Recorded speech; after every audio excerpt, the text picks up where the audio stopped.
Contrary to popular belief, bunions are not hereditary. How many babies have you seen born with bunions? Hopefully zero. Bunions are developed over a lifetime of how you drive force through the ground. So as humans, we need to be able to rotate through our leg to produce force to move ourselves forward in space. So when I have a lot of movement options available to me, let's say I'm young and mobile, my thighs should be able to rotate a certain amount independently of my shin, independently of my foot and ankle, so that when I hit the ground, all those pieces rotate independently of each other and I can easily roll off my big toe. As I get stiffer and I lose those movement options, my whole leg has to rotate together. And so now when I hit the ground, in order to produce the same rotational capacity to move me forward, I have to just end up rolling off the inside of my big toe, and that force starts to drive that big toe inward. The more and more we start to drive forces through that big toe knuckle, over time, that big toe is gonna start to get pulled inward more and more. And then the muscle that helps to pull that big toe inward will get adaptively shortened, and that's our adductor hallucis. So how do you fix it? Well, we wanna start to reverse engineer what has occurred. So first, you can take a ball and start to release the muscle on the bottom of the foot that's keeping that big toe pulled inward. And so simple, you can start to roll on the ball, start to release that muscle. There are two big portions of it. And then you want to start to facilitate the muscle that pulls the big toe the opposite direction,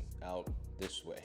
So trying to get the big toe out. But that's just fixing some of the adaptations at the foot. Those adaptations will likely occur if we don't fix the root cause. And so here are two of our favorite drills to fix the root cause. The first is a forward weight shift using the front shin muscle called your anterior tibialis with a wedge underneath the big toe knuckle. This helps to leverage particular fibers of the front shin muscle, anterior tibialis, to help to internally rotate the tibia, which restores the dissociation of the shin relative to the foot and ankle. You also get a little bit of quad and glute engagement here as your weight shifts from behind your foot to over your foot. The second is a curtsy lunge on a block with an arm reach.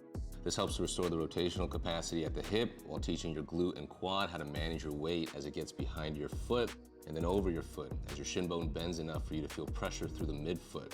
Improving rotation through these areas will help to decrease the need for your leg to drive rotation over the inside of your big toe as your weight goes over your foot.